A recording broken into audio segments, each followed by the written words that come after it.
Tuhan. Pasti Bapak Ibu Saudara yang saya kasih di dalam Tuhan Yesus. Yang ketiga, keintiman yang ketiga adalah keintiman otomatis Bapak Ibu Saudara. Dia rajin gereja, dia rajin doa puasa, dia rajin melayani Tuhan Bapak Ibu Saudara. Tapi dia peka mendengarkan apa kata Tuhan itu, apa kata firman Tuhan itu. Dia menjadi pelaku firman dalam hidupnya. Dia tidak menjadi penonton buat pekerjaan Tuhan, tapi dia bisa mengambil waktu untuk pekerjaan Tuhan, waktunya untuk berdoa pekerjaan Tuhan, tenaganya untuk pekerjaan Tuhan, materinya untuk pekerjaan Tuhan, dan dia peka, sangat peka dengan suara Tuhan. Inilah yang namanya keintiman otomatis Bapak Ibu Saudara. Orang mencapai keintiman otomatis, dia nggak mau lagi kompromi dengan dosa. Dia adalah orang-orang Kristen yang dilahirkan baru di dalam kehidupannya. Sehingga Yesus berkata kepada Nikodemus, kalau engkau tidak dilahirkan kembali, engkau tidak akan melihat kerajaan Allah. Dalam Yohanes pasal 3 ayat ketiga. Jadi Tuhan mau kita menjadi orang Kristen yang lahir baru. Tidak hanya orang Kristen duniawi, tidak hanya orang Kristen bertabiat duniawi, tetapi menjadi orang Kristen yang mengalami kelahiran baru, saudara. Menjadi orang Kristen yang punya persekutuan intim dengan Tuhan, yaitu otomatis dengan Tuhan, mendengarkan suara Tuhan, apa yang harus dilakukan bagi keluarganya, apa yang harus dilakukan bagi bangsa dan negara ini, Bapak Ibu Saudara, yang saya kasih di dalam Tuhan Yesus Kristus. Mari kita lihat yang kedua, Bapak Ibu Saudara, bagaimana supaya kita hidup bersama Tuhan. Yang pertama tadi berjalan di tempat rahasia Tuhan. Yang kedua, mengandalkan Tuhan dan hidup dalam pimpinan Roh Kudus. Mengandalkan Tuhan dan hidup dalam pimpinan Roh Kudus. Mazmur 91 ayat 3 sampai 13. Siapa Roh Kudus itu? Roh Kudus itu adalah Allah itu sendiri, pribadi ketiga dari Allah Tritunggal, dan dia adalah Allah itu sendiri yang saat ini bekerja di dalam diri orang-orang percaya. Jadi Bapak Ibu Saudara, hidup bersama Tuhan. Yang kedua adalah mengandalkan Tuhan dan hidup dalam pimpinan Roh Kudus. Saudara yang saya kasih di dalam jawabannya dalam Mazmur 91 ayat 3 sampai 13. Dan ada 4 hal yang harus dipahami Bapak Ibu Saudara kalau kita mengandalkan Tuhan dan hidup dalam pimpinan Roh Kudus. Yang pertama, saudara, kita akan hidup dalam kekudusan dan kebenaran firman Tuhan. Orang yang mengandalkan Tuhan dan hidup dalam pimpinan Roh Kudus, dia akan hidup dalam kekudusan. Bapak Ibu Saudara yang saya kasih di dalam Tuhan Yesus, dia akan hidup dalam kekudusan dan pimpinan Roh Kudus di dalam kehidupannya. Dia tidak mau lagi kompromi dengan dosa, karena dia tahu tubuhnya ini adalah rumah Allah dan Roh Allah berdiam di dalamnya. Jadi Bapak Ibu Saudara yang saya kasih di dalam Tuhan Yesus, dia hidup dalam kekudusan. Saudara yang saya kasih di dalam Tuhan Yesus, kekudusan secara posisi Bapak Ibu Saudara, bahwa saat ini kita di hadapan Tuhan, posisi kita di hadapan Tuhan, saudara dan saya adalah orang yang suci, orang yang kudus Bapak Ibu Saudara. Dosa-dosa saudara pada masa lalu, ketika saudara berdoa memohon ampun kepada Tuhan, Tuhan mengampuni saudara. Posisimu saat ini di hadapan Tuhan adalah orang yang suci, adalah orang yang kudus Bapak Ibu Saudara. Kesucian secara moral Bapak Ibu Saudara, artinya saudara ada di dalam dunia ini seringkali jatuh bangun di dalam dosa Bapak Ibu Saudara. Karena itu saudara perlu meminta kekuatan dari Roh Tuhan. Perlu Roh Tuhan memenuhi kehidupan saudara, sehingga Roh Tuhan memampukan saudara, sehingga saudara bisa mampu mengalahkan dosa dalam kehidupan saudara. Kesucian akhir Bapak Ibu Saudara, saudara dan saya akan disempurnakan pada saat Yesus datang kembali ke dalam dunia yang kedua kalinya. Saat ini kita belum sempurna, tapi kita akan disempurnakan waktu Yesus datang kembali ke dalam dunia yang kedua kalinya, Bapak Ibu Saudara. Sehingga pentingnya kita hidup dalam kekudusan, saudara. Kalau kita diberkati oleh Tuhan dengan uang harta banyak, tapi apa gunanya kalau kita kena neraka, Bapak Ibu Saudara? Saudara yang saya kasih dalam Tuhan Yesus, kuasa bisa ditiru setan, kasih bisa ditiru setan, berkat bisa ditiru setan. Satu yang tidak bisa ditiru setan, kesucian kekudusan. Karena itu adalah kepribadian Allah itu sendiri. Dan Tuhan mau supaya kesucian kekudusan dimiliki oleh orang-orang yang percaya kepada Tuhan Yesus Kristus. Sehingga Matius 5:8 berkata, berbahagia orang yang suci hatinya, karena mereka akan melihat Tuhan. Tapi seringkali hati kita dipenuhi dengan rekam pahit, luka batin, kekecewaan, sehingga kita tidak mengalami lawatan Tuhan dalam hidup kita. Kita tidak mengalami kuasa Tuhan dalam hidup kita. Kekristenan kita dari tahun ke tahun hanya seperti tetap menjadi bayi rohani dan tidak pernah mengalami pertumbuhan dewasa di dalam Yesus Kristus. Jadi Bapak Ibu Saudara, hidup bersama Tuhan yang kedua adalah belajar mengandalkan Tuhan dan hidup dalam pimpinan Roh Kudus. Yeremia 17:7 berkata, diberkatilah orang yang mengandalkan Tuhan, yang mana rupa harapannya kepadanya. Diberkatilah orang yang mengandalkan Tuhan, yang mana rupa harapan kepadanya. Tapi berkat ini tidak hanya turun dari langit, tapi saudara berdoa dan bekerja. Ketika saudara berdoa bekerja, menata manajemen keuangan dengan baik, maka Tuhan memberkati saudara. Kalau engkau malas bekerja, engkau malas berdoa, engkau tidak menjadi pelaku firman Tuhan, berkat Tuhan itu akan jauh dalam hidup saudara. Jadi Bapak Ibu Saudara yang saya kasih dalam Tuhan Yesus, segala sesuatu di dunia ini dikendalikan oleh Tuhan Bapak Ibu Saudara. Saudara mau menjadi orang yang sukses, masa depanmu serahkan hidupmu kepada Tuhan. Belajar mengandalkan Tuhan dalam hidup saudara, maka engkau akan menjadi orang Kristen yang sukses, yang berhasil dalam hidup saudara. Amin. Jadi Bapak Ibu Saudara yang saya kasih dalam Tuhan Yesus, hidup bersama Tuhan, mengandalkan Tuhan, dan hidup dalam pimpinan Roh Kudus.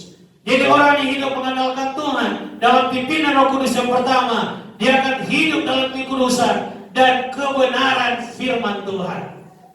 Firman Tuhan itu memiliki senjata pelindung di dalam kehidupannya.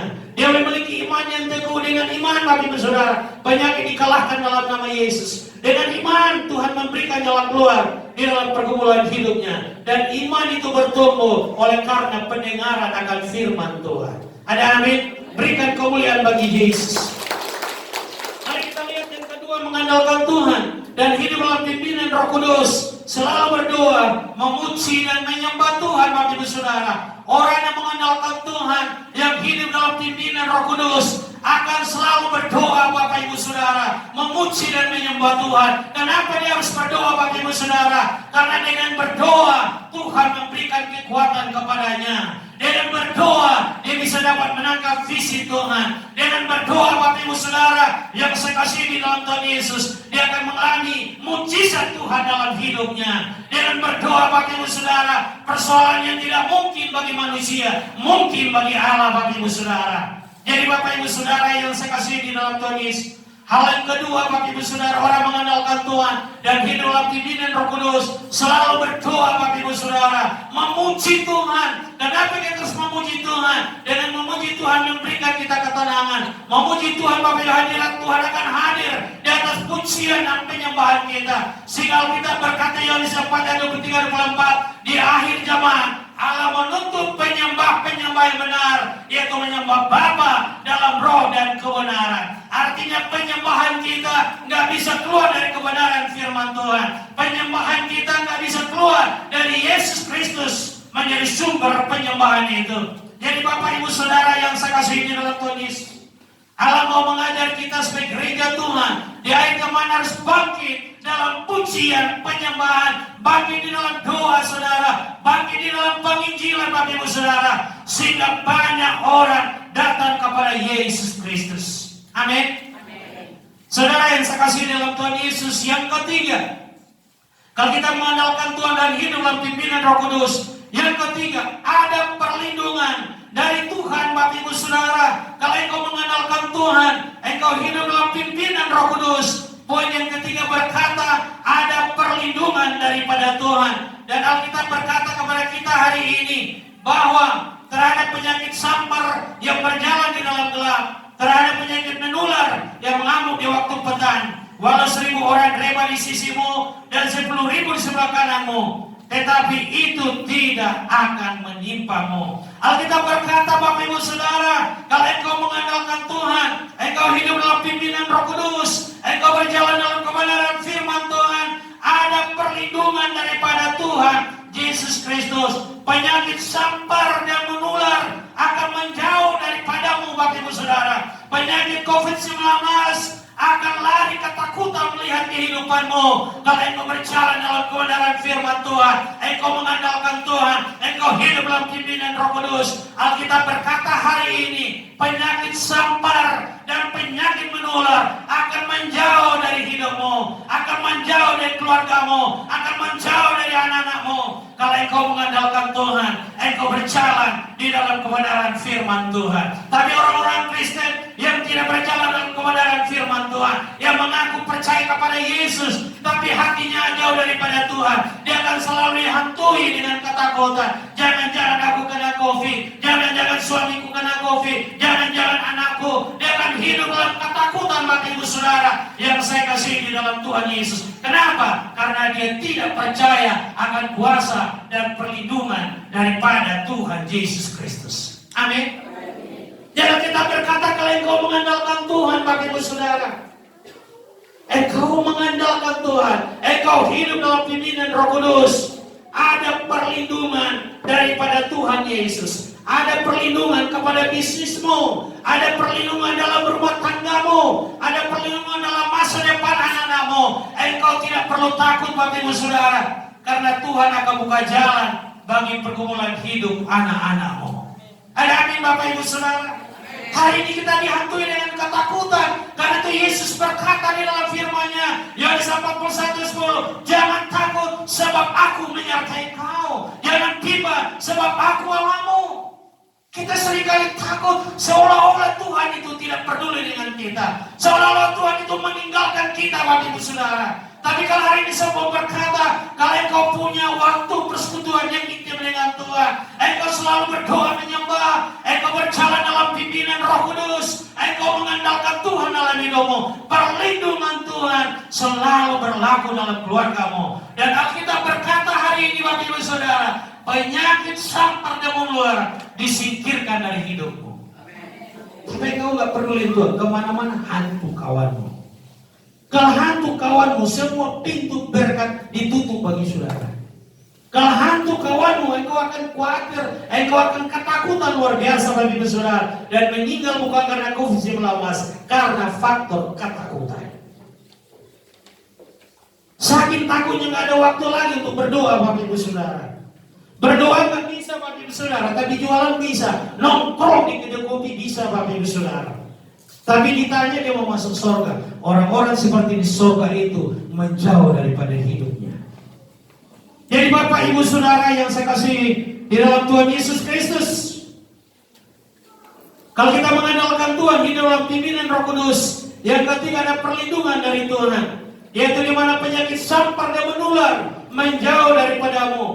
Yang berikut, malapetaka tidak akan menimpamu, dan tulah tidak akan mendekat ke kemamu. Kita perhatikan di situ dikatakan kepada kita, Bapak Ibu Saudara. Ayat 10, malapetaka tidak akan menimpa kamu, dan tulah tidak akan mendekat kepada kemamu, kepada ke tempat tinggalmu. Sebab malaikat-malaikatnya akan diperintahkannya kepadamu untuk menjaga engkau di segala jalanmu. Mereka akan menatang engkau dengan tangannya, supaya kakimu jangan terantuk kepada batu. Singa dan ular tedun akan kau langkahi. Engkau akan menginjak anak singa dan ular naga. Sungguh hatinya melekat kepadaku, maka aku akan meluputkannya.